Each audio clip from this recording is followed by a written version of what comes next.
Existe um ácido que é 10 quatrilhões de vezes mais forte do que o ácido sulfúrico, e eu não tô inventando isso. E se uma gota desse ácido cair na sua mão, ela não vai queimar sua pele, ela simplesmente vai dissolver tudo, até os seus ossos. E sabe o que é o mais doido? Esse ácido nem é o primeiro dessa lista. Hoje eu vou te mostrar os 5 ácidos mais extremos que a ciência já criou, e no final você vai entender por que o mais forte de todos é, paradoxalmente, o mais gentil. Quando a gente fala de ácidos fortes, geralmente a gente pensa no quê? Ácido sulfúrico concentrado, ácido nítrico, esses ácidos comuns, entre aspas, aí que a gente vê facilmente em laboratórios. Mas existe uma categoria de ácidos que é muito mais forte do que esses ácidos comuns, que são superácidos. Eles podem ser até milhões e até quadrilhões de vezes mais fortes do que o ácido sulfúrico puro.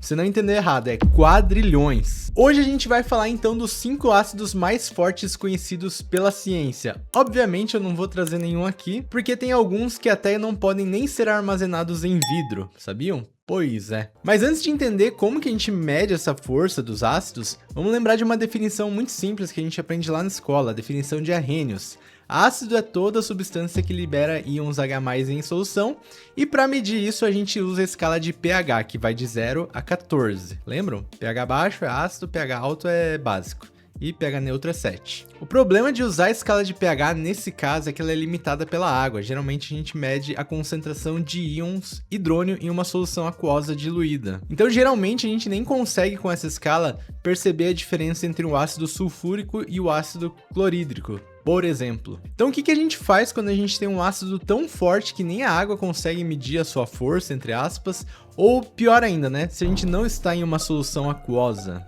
com concentrações extremas, como que a gente faz? Então nesse caso, a escala de pH, quando está próxima a 0, ela colapsa, ou seja, ela se torna inútil para esses superácidos. A gente poderia usar a definição de Bronsted-Lowry de ácido, que são os doadores de prótons, ou até mesmo a definição de Lewis, que seria os receptores de pares eletrônicos. Que são teorias amplas e também funcionam em meios não aquosos, certo? Porém, os superácidos, pessoal, eles precisam de uma régua completamente diferente para a gente conseguir medir essa força de tão insano que eles são. Mas olha só, os superácidos eles só foram descobertos nos anos ali próximos a 1920, tempo da minha avó, mas eles só foram popularizados ali por cerca de 1960. E é aí que entra a função de acidez de Hammett. Vamos imaginar que a escala de pH é do tamanho de uma régua de 30 centímetros como essa daqui, desse tamanho.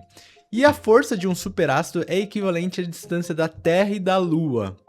Como que a gente vai medir isso com a escala de pH? Não tem como, é por isso que a gente precisa da escala de acidez de Hammett. Hammett é o nome do cientista que basicamente criou uma escala baseada na capacidade de um ácido protonar bases neutras e fracas em diferentes meios. É simplesmente isso, tá? Nessa escala, o ácido sulfúrico concentrado ele tem um índice de Hammett equivalente a -12.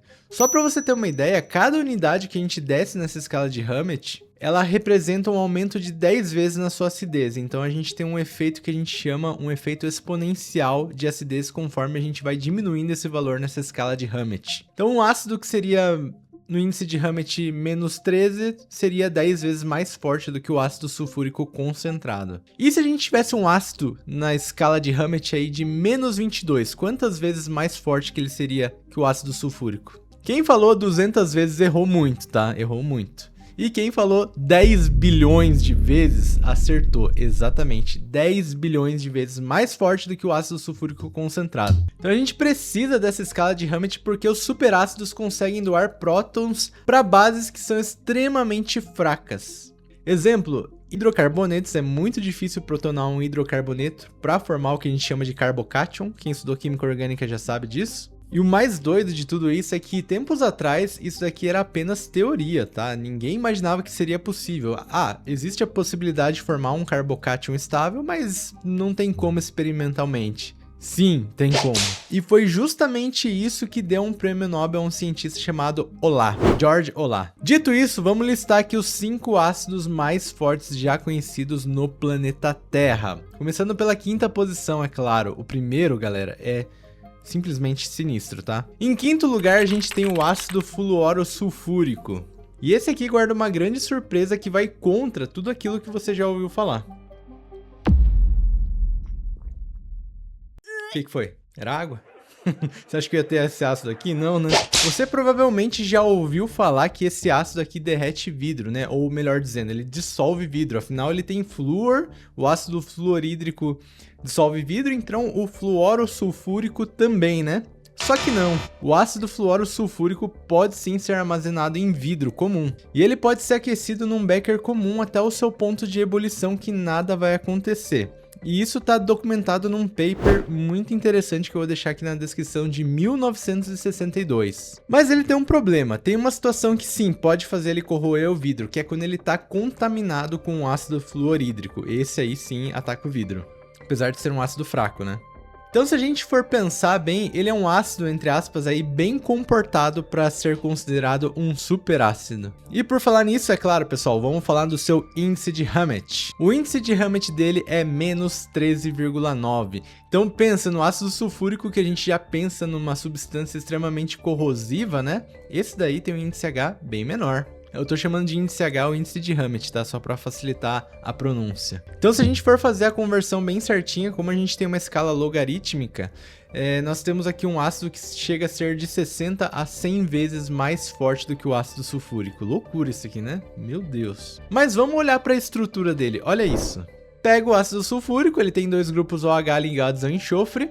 O fluoro sulfúrico é quase idêntico, mas um desses OH foi trocado por um único átomo de flúor. Simples assim, uma mudança minúscula e pontual. Mas essa mudança faz com que ele forme menos ligações de hidrogênio entre as moléculas, o que deixa ele muito menos viscoso e permite estudar algumas reações que o ácido sulfúrico não permite. O ácido sulfúrico, para quem já manuseou uma garrafa de ácido sulfúrico concentrado, ele é aquele ácido bem viscoso que a gente vira, ele demora até para escorrer, nem tanto, né? Mas ele é bem viscoso. E o fluoro sulfúrico, não, ele é bem menos viscoso. E tem mais, o ponto de congelamento desse ácido é de menos 89 graus Celsius. Isso permitiu com que cientistas observassem pela primeira vez, por uma técnica chamada RMN, ressonância magnética nuclear, as formas protonadas de moléculas que ninguém tinha conseguido ver antes. E isso por conta da temperatura. Em temperaturas tão baixas a gente consegue ter reações lentas e consegue observar a formação de intermediários que eram apenas imaginários, digamos assim, antes. Então são espécies que existem ali por uma pequena fração de milissegundos que a gente conseguiu observar na vida real, por conta desse ácido. Que legal, né? Mas se você acha que menos 13 já é um extremo, calma que a gente vai chegar numa substância aí que é trilhões de vezes mais forte do que o ácido sulfúrico. Aguenta aí. Mas a pergunta que todo mundo quer saber, se você tá aqui, você quer saber, o que que acontece se uma gotinha desse ácido pingar na nossa mão? Lembrando, pessoal, apesar dele estar na 5ª posição, é um super ácido, uma substância extremamente perigosa. Se pingasse na nossa mão, o que aconteceria é que esse ácido reagiria rapidamente com a água presente nos nossos tecidos, liberando calor de forma exotérmica e causando queimaduras químicas associadas a esse dano térmico. Claro que dependendo da quantidade do tempo antes da lavagem, o dano pode se aprofundar e atingir níveis compatíveis com queimaduras de alto grau. O bom era torcer para essa gota ser bem pequenininha, né? Além disso, a gente ia ter um monte de vapor tóxico, mas aí eu já nem vou entrar nesse detalhe porque é muita coisa, né? Vamos para a próxima, vamos para o quarto colocado? Em quarto lugar, nós temos o ácido tríflico, e esse aqui reinou como o superácido mais forte durante décadas. O nome completo desse ácido é ácido trifluorometano sulfônico, mais conhecido como tríflico, mais fácil falar, né? E esse ácido ele foi conhecido muito tempo por ser o padrão ouro da química, o ácido mais forte até então conhecido, mas ele tinha algumas limitações também. Então, quando um químico precisava de uma reação extrema, que queria protonar alguma coisa de fato, ele usava esse ácido, claro, com as devidas precauções, né? Então, esse ácido é cerca de 1000 vezes mais forte do que o ácido sulfúrico concentrado e era relativamente fácil de manusear, então por muito tempo ele foi considerado um ácido quase perfeito. Mas aí surgiu o primeiro problema. A força dele vem de dois fatores que trabalham juntos. Primeiro, o grupo trifluorometil, que é o CF3. Bom, flúor a gente nem precisa falar, pessoal. Quando a gente fala de flúor, a gente fala de coisas extremamente eletronegativas, lembram disso, né? Ou seja, ele atrai aquela nuvem eletrônica com muita força. E o outro fator que interfere é que o grupo que contém enxofre consegue estabilizar essa carga negativa de forma muito eficiente. Bom, o resultado é que quando o ácido ele acaba doando seu próton, o ânion que sobra, que seria o ânion triflato, é tão estável que ele simplesmente empurra para fora os prótons. Ele fala, não, tô de boa aqui, próton, pode ir. Então é por isso que ele é conhecido por tantas aplicações. Mas aí vem um problema. Tem um artigo publicado no ano de 2010 por alguns autores da Universidade da Califórnia que coloca de forma bem direta. Algumas moléculas que são fracamente básicas simplesmente ignoram o ácido tríflico. Então temos ali, ó, benzeno, não protona. Fulereno, não protona. Aliás, vocês sabem o que é o fulereno? Ele é um alótropo de carbono que tem uma estrutura parecida com uma bola. Olha que legal, esse aqui é um fulereno. Enfim, não conseguia protonar isso aqui. Então, várias outras moléculas também não cediam então a esse ácido tríflico. E aí ficou a pergunta, né? Será que tem algum ácido mais forte que consegue protonar moléculas desse tipo? Ou moléculas fracamente básicas? E a resposta veio de um grupo de ácidos que se chamam carboranos. A gente vai falar deles mais pra frente, calma lá, tá? Mas sim, eles conseguem protonar benzeno, fulereno, entre outras coisas. Mas ainda assim, o ácido tríflico ele é amplamente utilizado para produção e síntese de medicamentos, polímeros, catálise, e tá em vários locais aí da indústria. E o mais bacana é que ele ainda serve como uma referência. Quando um cientista descobre ou estuda um superácido novo, a primeira pergunta que vem na cabeça é: quantas vezes mais forte que ele é do que o ácido tríflico? Ou ele não é mais forte? Isso é interessante de saber, né? Mas se você quer protonar coisas bizarras, aí você vai precisar ir além e vai precisar de ácidos mais fortes ainda. E em terceiro lugar, a gente não tem o ácido mais forte ainda, mas eu tenho certeza que o nome dele, ou como ele é conhecido, é o mais legal de todos, tá? É o ácido mágico. E ele tem esse nome por um motivo bem específico. A história desse ácido, pessoal, é tão interessante que vale a pena ser contada. E por que ele tem esse nome de ácido mágico? Basicamente, numa festa de Natal no laboratório de um cientista chamado George Olah, um pesquisador de pós-doutorado simplesmente jogou um pedaço de vela que tinha sobrado de um bolo em uma solução ácida que eles estavam estudando. A vela era de parafina, ou seja, um hidrocarboneto saturado, aquelas moléculas que todo mundo considerava que eram tão estáveis que ganharam esse nome de parafina, que vem do latim.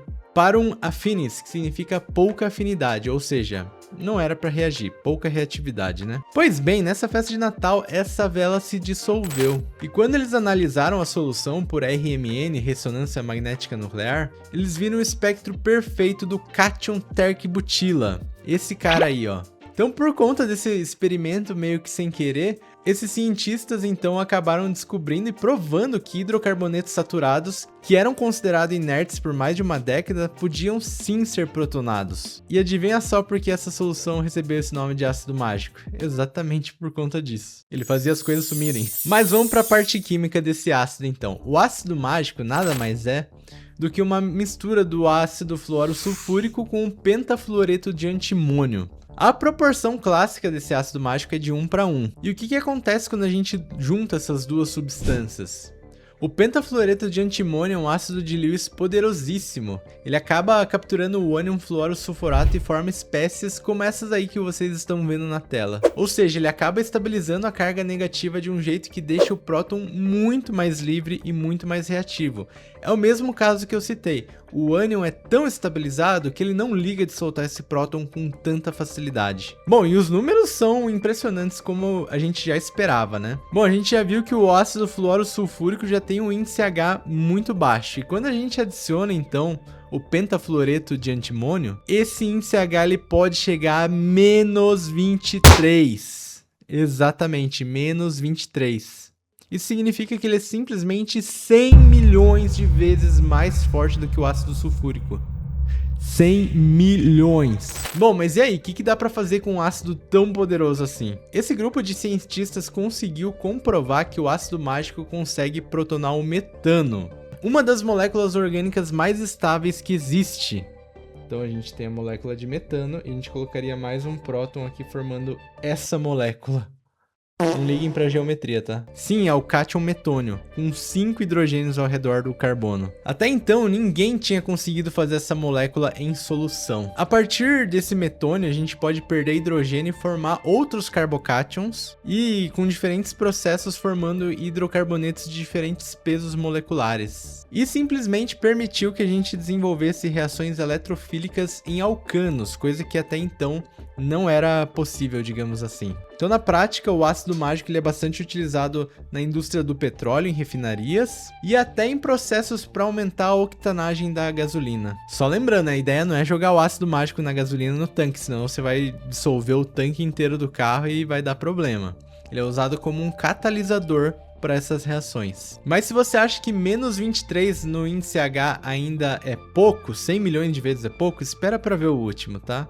Bom, aguenta aí. E se o tal do ácido mágico pingasse na nossa mão, o que de fato aconteceria? Se esse ácido mágico consegue protonar até o metano, nesse caso, ele simplesmente ia destruir qualquer tecido da sua mão. E na sua pele, talvez ele começasse a decompor tudo antes de você sentir dor, porque até os seus nervos iam pro beleléu. Mas a água desses tecidos vai neutralizar esse superácido em alguns segundos, dependendo da quantidade, limitando essa reação.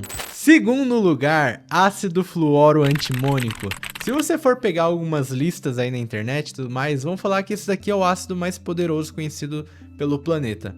Mas vai depender do que a gente considera ser um ácido forte, e vocês já vão entender por que eu coloquei ele na segunda posição. Então, por décadas, ele foi considerado sim o ácido mais poderoso do universo, porém, vamos lá, ele é uma mistura de ácidos, tá? E um dos componentes eu tenho certeza que se você já assistiu Breaking Bad você conhece também, né? O ácido fluorídrico. Então lembra daquela cena que o Walter White usa esse ácido para dissolver um corpo numa banheira? Então, a gente já falou, né? O ácido fluorídrico sozinho já é absurdamente perigoso, atravessa a pele, músculo, dissolve osso porque ele reage com cálcio. Agora imagina juntar esse ácido fluorídrico com o pentafluoreto de antimônio, que a gente já falou ali no ácido mágico, que é um dos ácidos de Lewis mais poderosos que existem. Isso porque a gente tem 5 átomos de flúor que são extremamente eletronegativos, e mais no centro dessa molécula a gente tem um antimônio, que não sei se vocês vão lembrar, mas é um átomo que foge à regra do octeto. Ou seja, ele pode ter mais de 8 elétrons na sua camada de valência, ele expande a sua camada de valência. Então essas características fazem com que esse seja um dos ácidos de Lewis mais poderosos que existem, e a combinação dessa molécula com o ácido fluorídrico gera um dos ácidos mais poderosos que a gente tem, descontrolado, gente. O negócio é o cão dos ácidos, ele é simplesmente sinistro, tá? Na proporção de 1 para 1 desses dois ácidos, a gente tem aí um índice H de menos 28. E só pra gente colocar em perspectiva, isso aí é só simplesmente 10 quatrilhões de vezes mais ácido do que o ácido sulfúrico concentrado. Sim, o sulfúrico, aquele que todo mundo tem medo de manusear porque realmente ele já é muito perigoso. Isso aí é só 10 quatrilhões de vezes mais. Tá, mas com tanto poder, o que esse ácido consegue fazer? Protonar coisas impossíveis, até gases nobres como o xenônio. Sim, aqueles elementos que a gente aprende na escola ou na faculdade que não reagem com nada. Sim, reage com o ácido fluoro antimônico. Não tem como não reagir. Mas se ele é extremamente poderoso, extremamente corrosivo, que reage até com xenônio, por que ele não está na nossa lista como número 1, se ele é cerca de 10 quatrilhões de vezes mais forte do que o ácido sulfúrico? Bom, aí é que entra uma questão. Primeiro que o ácido fluorantimônico é uma mistura, então ele não é um ácido puro que seja isolável. E esse sistema, apesar de eu ter simplificado, ele é bem complexo. Ele pode formar espécies solvatadas por ânions, enfim. Não é um composto único com uma fórmula exatamente definida. Segundo fato, ele é destrutivo demais e por isso ele poderia sim ser o primeiro ou não. Como assim, Yoshi? O que eu quis dizer é que ele não apenas protona, ele decompõe, ele oxida, ele corrói. Muitas moléculas que a gente quer estudar são destruídas antes mesmo da gente conseguir protonar com essa substância. E quando entra em contato com traços de água, ele vai liberar o ácido fluorídrico gasoso, que corrói vidraria e é extremamente tóxico. Além disso, existem ácidos puros que conseguem protonar substratos que o fluoro antimônico não consegue. Então, eu defini a força de acidez nesse vídeo na capacidade de protonar coisas. Tem algumas moléculas que conseguem protonar coisas que o fluoro antimônico não consegue porque ele simplesmente destrói antes disso.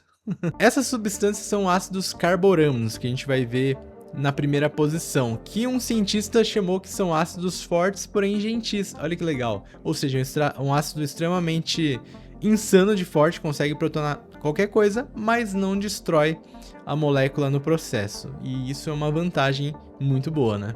E os ácidos carboranos, como a gente vai ver na primeira posição, consegue facilmente protonar moléculas como o benzeno, o próprio fulereno, como a gente viu, enquanto que o ácido fluoroantimônico não consegue protonar isso aqui, porque o que vai acontecer é que ele simplesmente destrói essa molécula antes de conseguir protonar. Então a força de um ácido depende do que você quer dizer com forte, protonar ou destruir.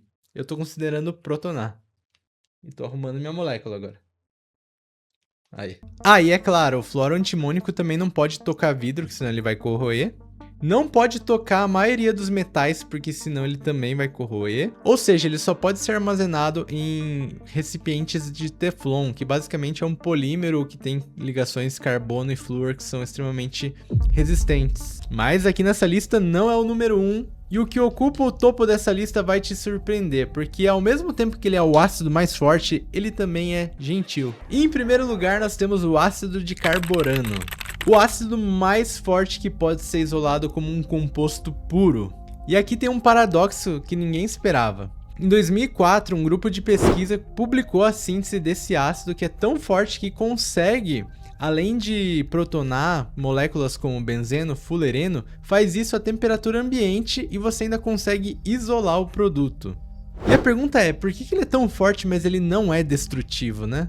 O segredo basicamente está no seu ânion. Quando esse ácido ele doa o seu próton, o que sobra é um ânion carborano, que é uma gaiola de 11 átomos de boro e um carbono em formato de icosaedro, toda coberta de cloros. E é realmente uma estrutura muito bonita de se ver e é muito estável, ou seja, não ataca, não oxida, não corrói. E isso muda tudo. O grande problema de superácidos tradicionais como o fluoroantimônico é que na verdade eles nem existem como compostos puros, né? É uma mistura. E nessas misturas a gente tem ali pequenas frações de o próprio fluoreto de antimônio, que é um agente oxidante, e pode decompor todas as moléculas que você queira estudar com esse ácido. Já o ácido de carborano é diferente, ele é um ácido de Bronsted puro, só doa prótons sem complicação nenhuma. E os autores até afirmam, esse daqui é o ácido mais forte isolável já conhecido no planeta Terra. E a pergunta é, se esse superácido mais forte do planeta encostasse na sua mão, o que aconteceria? Seria de fato uma queimadura química também, mas diferente do ácido fluoroantimônico, por exemplo, não ia ter aquela cascata de degradação, ou seja, não ia corroer tudo que ele visse pelo caminho. Isso porque a gente não teria liberação de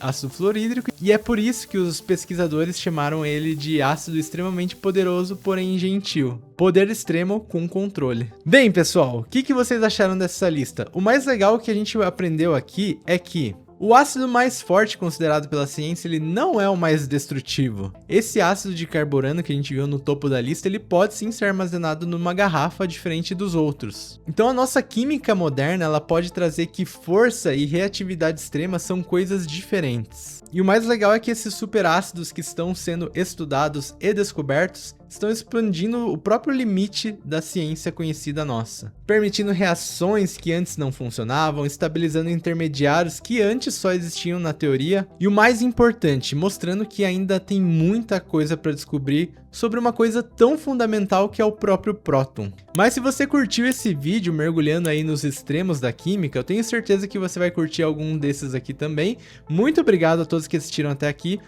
As referências estão na descrição. Um forte abraço, valeu!